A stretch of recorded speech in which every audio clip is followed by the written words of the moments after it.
Okey, surah An-Nas. Rasanya semua orang tahu kan, surah yang pendek, senang hafal dan selalu kita dengar ini surah tentang kemenangan. Tapi, betul ke itu je mesej dia? Pernah tak kita fikir, kod-kod ada makna yang jauh lebih dalam yang tersembunyi di sebalik apa yang kita selalu faham? Dalam kupasan kali ini, jom kita bedah surah ni kata demi kata dan kita tengok apa sebenarnya yang cuba disampaikan. Ini dia ayat-ayatnya. Pendek je, 3 ayat. Simple kan? Tapi, dalam keringkasan inilah terkandung satu mesej yang sangat power. Cuba kita tengok. Bila datang Nasr dan Fath dari Allah, dan bila kita nampak orang ramai masuk din Allah, apa respons yang dia minta? Dia tak suruh kita buat pesta. Dia suruh kita buat 3 benda. Tasbih, hamd dan istighfar. Inilah dia kuncinya. Kalau kita nak faham betul-betul surah ni, kita kena faham perkataan-perkataan ni. Jadi jom kita mulakan.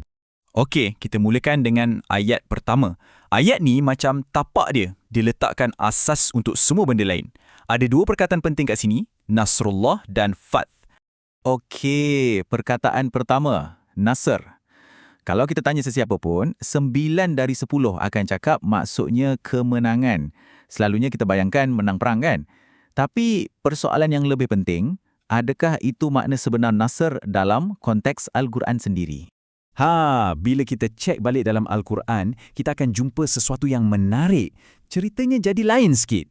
Nasr ni rupanya bukan pasal piala, bukan pasal rampasan perang. Ia lebih kepada satu sokongan ilahi, satu support system dari realiti yang lebih tinggi.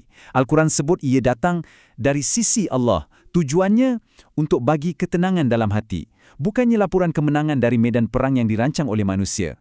So nampak kan beza dia? Jauh sangat bantuan dari manusia, ia datang dari tentera, dari duit, dari kawan-kawan, ia ada had dan selalunya bersifat sementara. Tapi Nasr dari Allah, itu lain macam.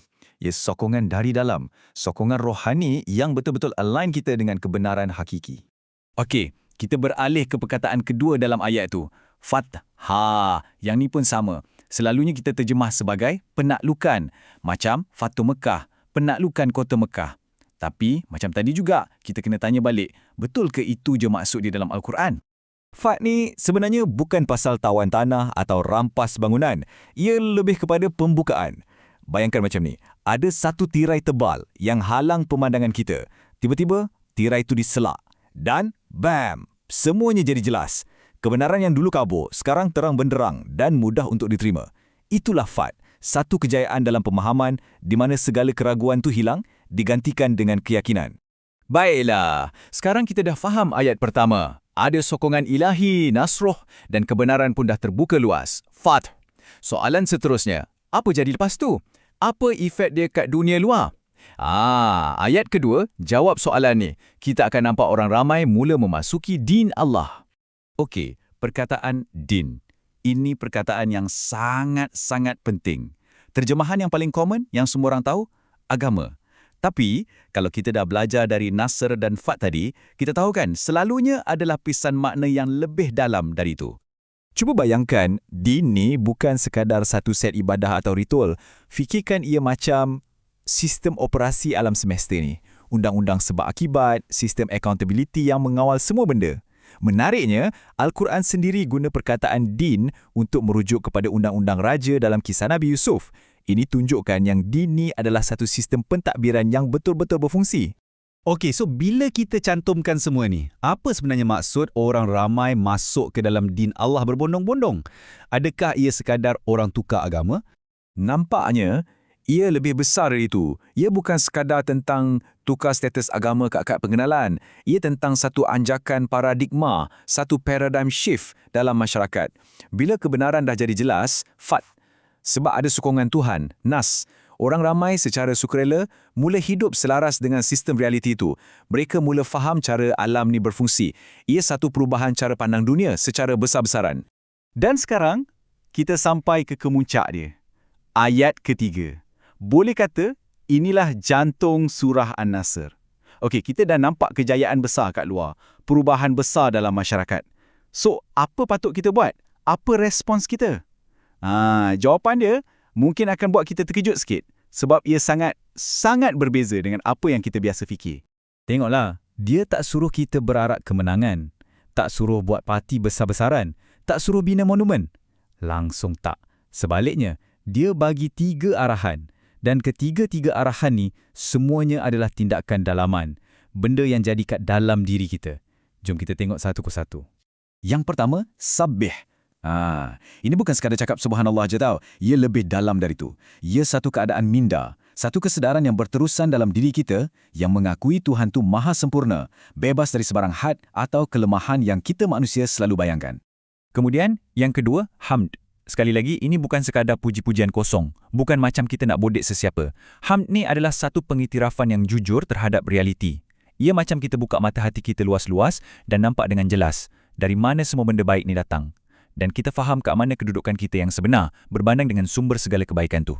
Dan yang terakhir, istighfar. Kita selalu faham ini sebagai minta ampun kan? Tapi kalau kita tengok akar kata dia, ghafara, ia sebenarnya bermaksud menutupi atau melindungi. Macam topi keledai yang melindungi kepala. Jadi istighfar ni sebenarnya satu tindakan merendah diri, kita akui kelemahan kita, kekurangan kita dan kita aktif meminta untuk ditutupi, untuk dilindungi oleh Allah. Okey, 3 perintah ni nampak macam berat kan nak kena buat semua ni. Tapi surah ni tak tinggalkan kita macam tu je. Dia bagi kita sebab, dia bagi kita keyakinan untuk buat semua ni. Jawapannya ada pada perkataan terakhir dalam surah. Dia adalah Tawwab. Dan makna tawab ni, sangat-sangat indah. Ia bukan sekadar penerima taubat. Ia bawa maksud, dia sentiasa responsif. Selalu memberi respons. Maksudnya, masa kita baru terfikir nak pusing balik menghadap dia, dia sebenarnya dah pun menghadap kita. Sedang menunggu. Ini satu jaminan yang usaha kita untuk berpaling kepadanya tak akan pernah jadi sia-sia. Alright, kita dah tengok satu-satu perkataan penting dalam surah ni. Sekarang, jom kita zoom out dan cantumkan semua kepingan puzzle ni. Kita nak tengok gambaran besar dia. Apa sebenarnya mesej utama surah An-Nasr? Dah terang lagi bersuluh kan? Ia bukan macam yang kita selalu fikirkan. Cuba tengok aliran ni. Ia tunjukkan perjalanan surah ni dengan sangat jelas.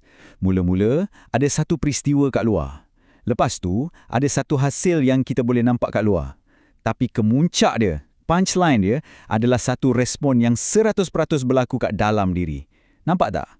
Tumpuan utama surah ni sebenarnya adalah ayat yang terakhir tu. Jadi, inilah dia kesimpulan paling penting yang kita boleh ambil. Formulanya macam ni. Semakin besar kejayaan luaran yang kita dapat, semakin dalam kita kena berpaling ke dalam diri.